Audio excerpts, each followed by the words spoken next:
Amém. Nós estamos aqui falando de avivamento. Agora, na nossa cidade tem os avivas, né? Dos distritos. E essa palavra avivamento é vida. E eu fico assim, pensando na Bíblia, as palavras, e a Bíblia me mostra o que é um verdadeiro avivamento. Movimento é uma coisa, mas avivamento é uma outra coisa. E a Bíblia me mostra uma igreja, homens, mulheres, verdadeiramente avivados no Espírito Santo. Aqui em Atos, a partir do capítulo 2, há um homem, um apóstolo chamado Pedro, um homem que antes do derramar do Espírito Santo, diz a palavra que é um homem que nega Jesus. Ele nega. E nesse negar, muitos às vezes levantam um julgamento porque negou. Mas se a gente parar para pensar, há coisas na vida que talvez hoje a gente não entenda, mas mais adiante, talvez se naquele momento Pedro não negasse, talvez estaria morto. Pode ser. Mas agora, quando vem um derramar do Pentecostes, derramar do Espírito Santo, esse homem que negou, esse homem agora, ele está avivado. Ele está cheio do Espírito Santo de Deus, cheio da unção. E agora, ele não tem medo da morte, ele não tem medo dos homens. Ele tem ali, dentro do seu interior, o avivamento de Deus. E ali ele começa a pregar e falar do amor de Cristo. E num certo momento, muitas almas, muitas vidas ali ouvindo, quando receberam a mensagem, perguntam a Pedro. Atos capítulo 2, 37, e aqui para mim começa sinal de avivamento. Como eu já falei, movimento é uma coisa, avivamento é outra. E ouvindo eles, Atos 2, 37, compungiram-se em seu coração e perguntaram a Pedro e aos demais apóstolos: que faremos, homens e irmãos? E agora, Pedro? A pregação nos tocou, a palavra nos tocou, estamos sentindo a presença de Deus, a unção de Deus, mas e agora? O que vamos fazer? Então, para mim, o primeiro sinal de um avivamento é o arrependimento. Pedro fala: arrependei-vos e cada um seja batizado em nome de Jesus Cristo, para perdão dos pecados, e recebereis o dom do Espírito Santo. Então, para mim, o primeiro sinal de alguém avivado é se arrepender. Arrependimento quer dizer não fazer de novo, ter nojo do pecado. É claro que a caminhada é uma caminhada difícil, não é um mamão com açúcar, mas é uma caminhada difícil. Entenda que na nossa vida, todos os dias, nós lutamos para ser salvos. Eu entendo assim. Todos os dias, nós temos que estar firmes aos pés da cruz, firmes com Cristo. Arrependimento, para mim é o primeiro sinal. E aqui mostra para mim uma igreja avivada, pessoas avivadas. Quais são os sinais? O primeiro que eu falei, o arrependimento. Agora aqui no versículo 42, vem o segundo sinal, o segundo ponto. Diz que essas pessoas que receberam a palavra, a pregação do apóstolo Pedro, agora no seu coração elas estão se arrependendo dos erros, das falhas, das atitudes. Diz agora que essa igreja, essas vidas perseveram na doutrina dos apóstolos, ou seja, perseveram na palavra. Nada abala agora, porque a palavra de Deus é a verdade. A palavra de Deus é o caminho. A palavra de Deus é a vida. E eu vou falar, irmão, nessa tarde é só obedecer. Eu sei que na nossa caminhada há desertos, há vales, que muitas das vezes nem é Satanás, nem é o mundo, mas é o próprio Deus. Às vezes nós precisamos ser levados ao deserto. O Espírito Santo levou Jesus ao deserto. Muitas das vezes. Diz também a Bíblia que Satanás levou Jesus ao deserto. E quando estamos no deserto, não é para murmurar, para reclamar, mas sim para perseverar na palavra, confiando. Terceiro ponto aqui, eu vejo a comunhão. Estavam juntos e no partir do pão. Ou seja, tudo igual. Eu não entendo como que eu, como irmão em Cristo, comunhão com outras vidas, como que eu posso sentar numa mesa, saborear uma boa carne, uma boa comida, sabendo que alguém da igreja está passando fome? Ué, um cristão passa fome? Sim, passa luta, passa fome, passa dificuldade, passa escassez. Mas mais adiante tem o derramar de Deus. E aqui eles estavam em comunhão, no partir do pão. É interessante que agora as orações. Orar é falar com Deus, é ter relacionamento com o Pai, orar, buscar. O próprio Cristo fala, quando quiser, entra no teu quarto, fala comigo. Comunhão com o Pai, orar. Interessante que nas nossas orações, muitas das vezes, é só pedir, mas esquecemos de agradecer. O nosso dia, o nosso levantar, o pão da mesa, a família que temos. Eu louvo a Deus porque eu sou um homem muito abençoado. Muito abençoado. Irmão, eu não peço muita coisa a Deus, não. Mas nas minhas orações, é aquela oração que diz: Pai, que a tua presença nunca se afaste de mim, mesmo no vale, mesmo no deserto, mesmo chorando, mesmo doendo, que a tua presença, porque a presença de Deus, irmão, Ele nos renova, Ele nos fortalece, Ele nos cura. E em toda a alma havia temor, medo, respeito. Não temos que brincar de Deus.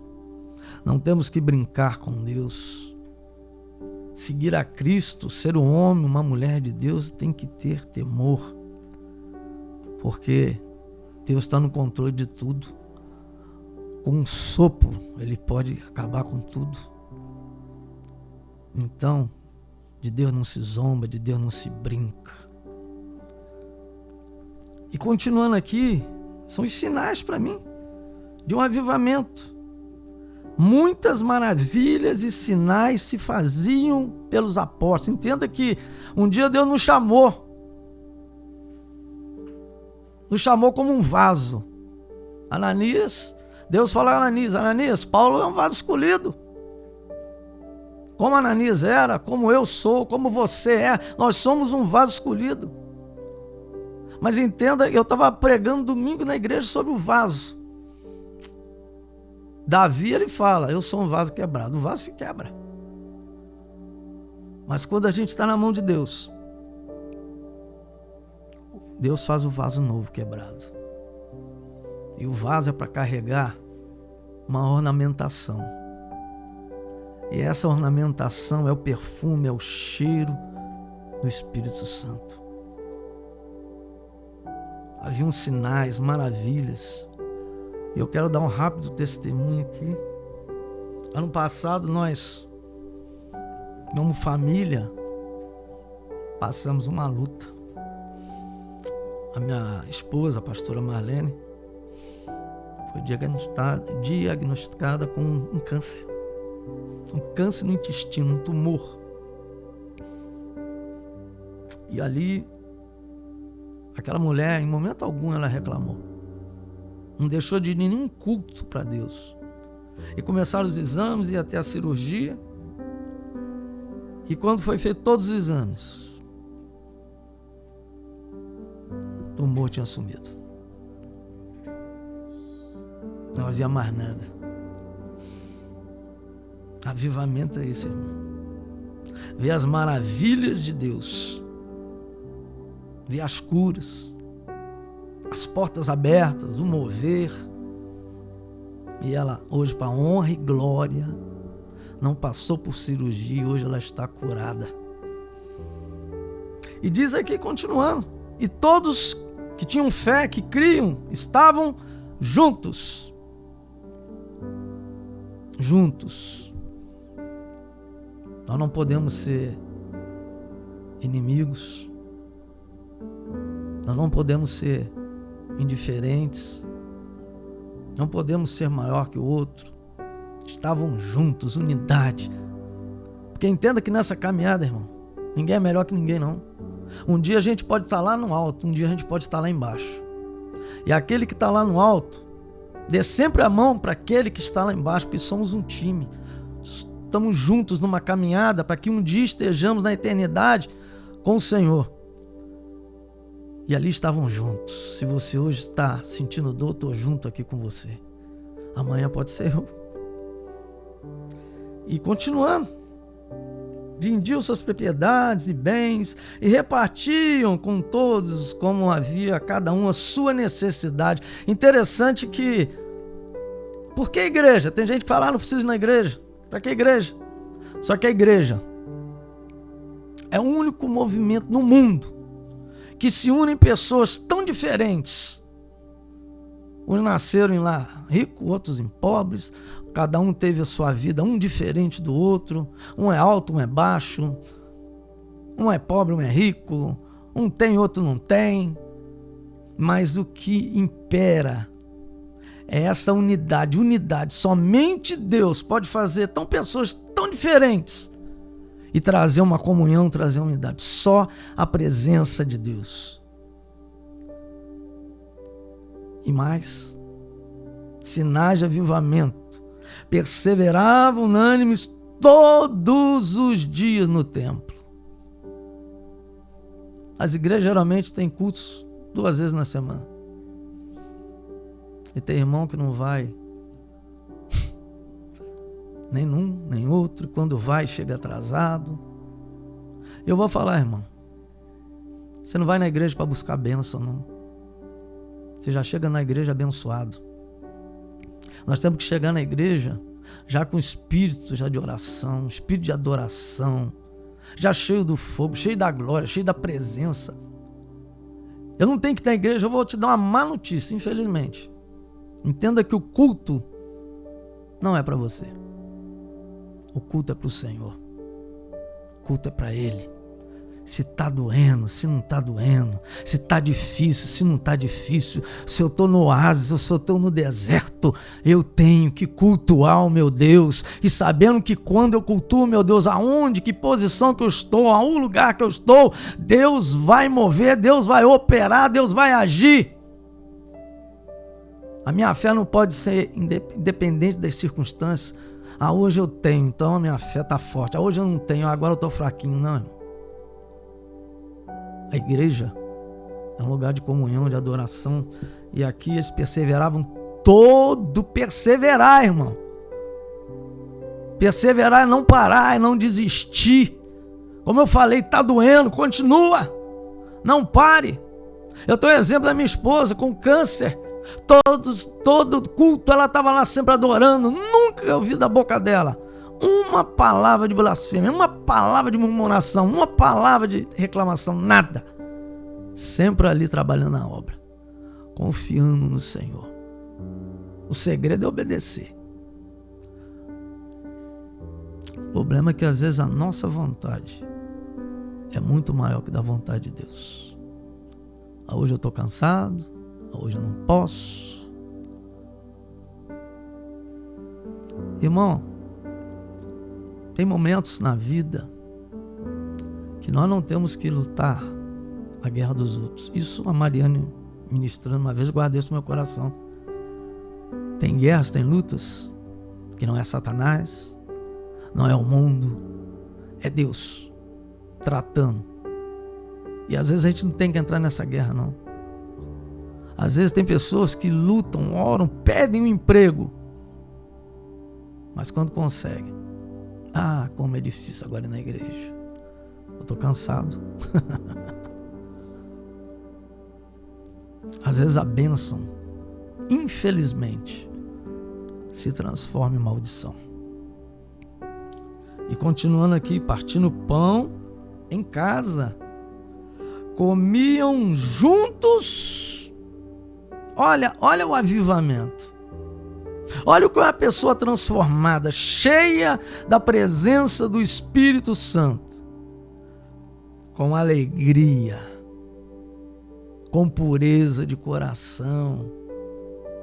Ali não havia fofoca, ali não havia rumores, ali somente havia graça, união, alegria, paz. E por último, louvando a Deus. Os adoradores adoram em espírito e em verdade. Eu fico assim, como pastor, às vezes a gente fica observando. Quando eu entro no templo, quando eu entro na igreja, quando eu entro para ter comunhão com meus irmãos, quando eu entro no espírito de adoração, irmão, não é para mim estar olhando o celular, não é para mim estar olhando para a esquerda, para a direita, é para mim esquecer de tudo e verdadeiramente entrar na presença de Deus e adorar esse Deus lindo, maravilhoso, porque só um ser na face da terra é digno de ser adorado. Eu fico pensando assim, se o nosso nível, quem sabe um dia chega a um nível de excelência de adoração como uma torcida no campo de futebol. Eu já fui em estádios. E ali é um nível de adoração pelo clube, pelo jogador, a pessoa grita, pula, ali ela está ali alinhada com aquele momento. Se o nosso nível de adoração entrasse nessa esfera, agora não tem problema, agora não tem dor, agora não tem choro, agora não tem nada, agora não tem dívida, agora não tem nada.